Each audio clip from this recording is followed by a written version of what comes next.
తెలంగాణలో మందు బాబులకు భారీ షాక్ ఇవ్వనుంది ప్రభుత్వం. ఇక మద్యం ధరలను భారీగా పెంచేందుకు కసరత్తు చేస్తోంది. పెరిగిన ధరలు త్వరలోనే అమల్లోకి తెచ్చేందుకు ప్రయత్నం చేస్తోంది.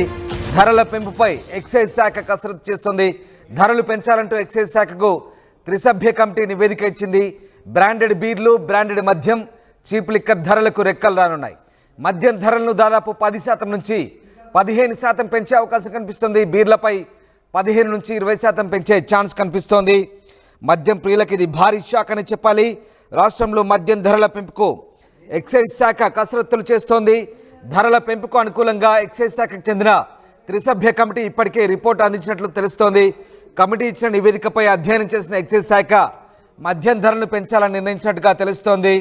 సచివాలయంలో గత కొద్ది రోజులుగా ఎక్సైజ్ శాఖ అధికారులు సమావేశమై ఈ అంశంపై చర్చించారు. ఈ నేపథ్యంలో ఫిబ్రవరి నెల 1వ తేదీ నుంచి మద్యం ధరలు పెరిగే అవకాశం కనిపిస్తోంది. ప్రీమియం బ్రాండ్స్ బీర్లపై 15% ధరలు పెరిగే అవకాశం కనిపిస్తోంది. అయితే చీప్ లిక్కర్ రేట్లను తక్కువ శాతం పెంచాలని ఎక్సైజ్ శాఖ నిర్ణయించినట్టుగా తెలుస్తోంది. ఇప్పటికే బీర్ల ధరలు పెంచాలని తెలంగాణ రాష్ట్రంలో అతిపెద్ద బీర్ల సరఫరాదారు యునైటెడ్ బ్రూవరీస్ లిమిటెడ్ UBL ప్రభుత్వాన్ని కోరిన విషయం తెలిసిందే. అంతకుముందు బకాయిలు, బీర్ల ధరలు పెంచాలంటూ రాష్ట్రంలో కొన్ని రోజుల పాటు బీర్ల సరఫరాను కూడా నిలిపివేసిన సంగతి తెలిసింది. అయితే ఆ తర్వాత ప్రభుత్వం నుంచి సానుకూల నిర్ణయం రావడంతో మళ్ళీ కింగ్ ఫిషర్ బీర్ల సరఫరాను తెలంగాణ రాష్ట్రంలో పునరుద్ధరించింది. సెబీ రెగ్యులేషన్స్కి అనుకూలంగా తెలంగాణ బెవరేజెస్ కార్పొరేషన్ లిమిటెడ్కి బీర్ల సరఫరాను వెంటనే అమల్లోకి తీసుకొస్తున్నట్లుగా UBL ప్రకటించింది.